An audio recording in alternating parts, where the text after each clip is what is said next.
ఈ వీడియోలో తెలుగు టైటాన్స్ టీమ్‌కి థర్డ్ రైడర్‌గా ఎవరిని తీసుకొస్తే రిజల్ట్ చేంజ్ అవుతాయి అనేది, అండ్ పునేరి పల్టన్ పైన ఎలాంటి స్ట్రాటజీస్‌తో వస్తే విన్ అవుతాం అనేది ఈ వీడియోలో చూద్దాం రండి. సో మనం ఫస్ట్ థర్డ్ రైడర్‌ని సెట్ చేసుకుందాం.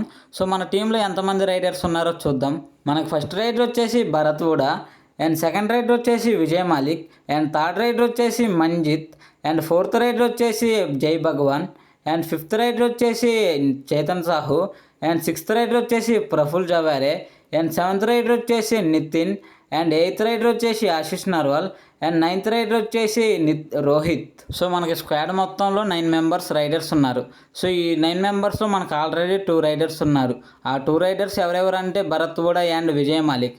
అండ్ థర్డ్ రైడర్ కోసం మనం ఎదురు చూస్తాం. సో థర్డ్ రైడర్లో ఇంకా మిగిలిన 7 మెంబర్స్లో నేను ముగ్గురిని సెలెక్ట్ చేశా. సో ముగ్గురు ఎవరంటే Manjit, and Jai Bhagavan, and Praful Zaware. So వీళ్ళ ముగ్గురులో నేను మంజిత్ని తీసుకొస్తే బెటర్ అనుకుంటున్నా.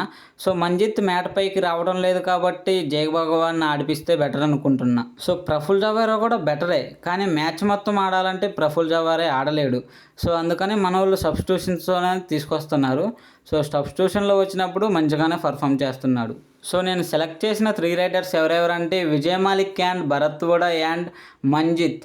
సో మంజిత్కి ఇంజురీ అయిందనుకుంటా, అండ్ జై భగవాన్ ఆడిపిస్తే నేను ఈ 3 రైడర్స్ బెటర్, రిజల్ట్స్ కూడా చేంజ్ అవుతాయని నేను అనుకుంటున్నాను. సో మరి మీరెవరిని తీసుకొస్తే బెటర్ అనుకుంటున్నారో కామెంట్ చేయండి. సో ఇక వీడియోలోకి పోతే పునేరి పల్టన్ పైన ఎలాంటి స్ట్రాటజీస్ వస్తే బెటరో చూద్దాం రండి. So Puneri Paltan raiders last match Jaipur pink ప్యాంథర్స్తో ఆడారు. సో ఆ మ్యాచ్లో ఎలా పర్ఫామ్ చేశారో చూద్దాం. సో ఫస్ట్ వాళ్ళ సైడ్ నుంచి రైడర్ వచ్చేసి వాళ్ళ captain Aslam Inamdar 6 raid points చేశాడు. అండ్ సెకండ్ రైడర్ వచ్చేసి పంకజ్ మోహితే 9 రైట్ పాయింట్స్ తీసుకొచ్చాడు లాస్ట్ మ్యాచ్లో. అండ్ థర్డ్ రైడర్ వచ్చేసి ఆదిత్య షిండే 5 రైట్ పాయింట్స్ తీసుకొచ్చాడు లాస్ట్ మ్యాచ్లో. సో మనకు పునేరి పల్టన్ మ్యాచ్లో రైడర్స్ నుంచి పెద్దగా ప్రాబ్లం లేదనుకుంటా, ఎందుకంటే మన డిఫెండర్స్ అయితే దుమ్ము రేపుతున్నారు డిఫెన్స్లో. సో అందుకోసమే రైడర్స్ నుంచి మనకి పెద్దగా ప్రాబ్లం ఉండదు. అండ్ పునేరి పల్టన్ టీం నుంచి డిఫెండర్స్ ఎవరు స్ట్రాంగ్గా ఉన్నారో చూద్దాం రండి. సో మనం ఎగ్జాంపుల్గా last match Jaipur pink panthers match నుంచే తీసుకుందాం. So Puneri Paltan top defender వచ్చేసి Gaurav Khatri. So Aslam Inamdar and Gaurav Khatri combination అయితే చాలా బాగా కుదురుతుంది. సో వాళ్ళు ట్యాకిల్ చేస్తే కరెక్ట్గా సక్సెస్ అవుతుంది. సో వాళ్ళిద్దరూ డేంజర్గా బాగున్నారు బాగా. And second defender Aman 3 tackles, and third defender Abhinesh Natarajan 3 tackles, and fourth defender Vaibhav Rabade 5 tackles అయితే చేశారు. పునేరి పల్టన్ డిఫెన్స్ అయితే చాలా స్ట్రాంగ్గానే కనపడుతుంది. 4 డిఫెండర్స్ ఉంటే 4 3 ట్యాకిల్స్ అబోనే చేశారు. సో మన తెలుగు టైటన్స్ రైడర్స్ మనం సెలెక్ట్ చేసిన 3 రైడర్స్ ఎలా ఆడాలో ప్లాన్ చేద్దాం రండి. మన తెలుగు టైటన్స్ నుంచి టాప్ క్లాస్ రైడర్ భరత్ కూడా బోత్ సైడ్ నుంచి రైడ్ చేయగలడు.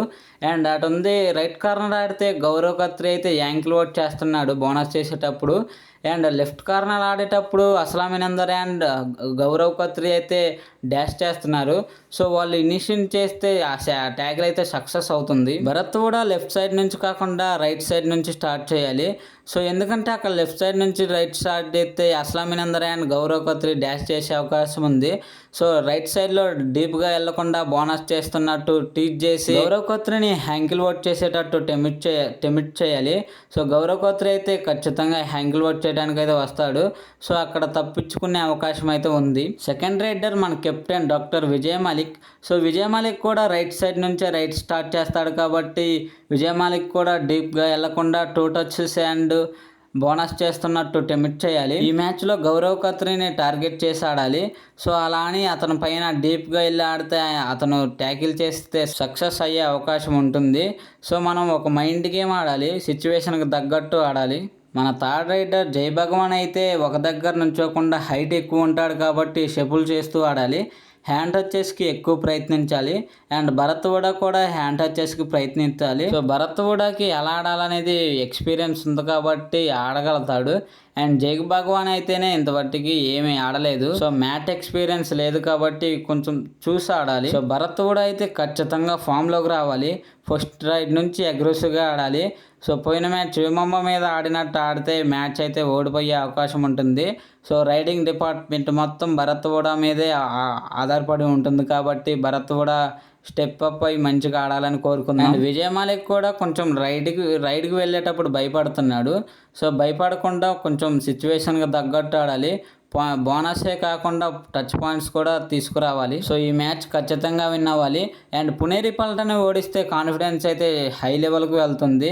టేబుల్ టాపర్ కాబట్టి పునేరి పల్టన్ అయితే ఖచ్చితంగా ఓడించాలి. అండ్ పాయింట్స్ టేబుల్లో సెకండ్ ప్లేస్కి వెళ్ళే అవకాశం లేదు కాబట్టి పాయింట్స్ టేబుల్లో 4th ప్లేస్లో అయినా ఉండాలి. సో పునేరి పల్టన్ టీం పైన తెలుగు టైటాన్స్ ఎలాంటి స్ట్రాటజీస్తో వస్తే విన్ అవుతుందో కామెంట్ చేయండి. అండ్ నేను ప్లాన్ చేసిన స్ట్రాటజీస్ ఎలా ఉన్నాయో కూడా కామెంట్ చేయండి.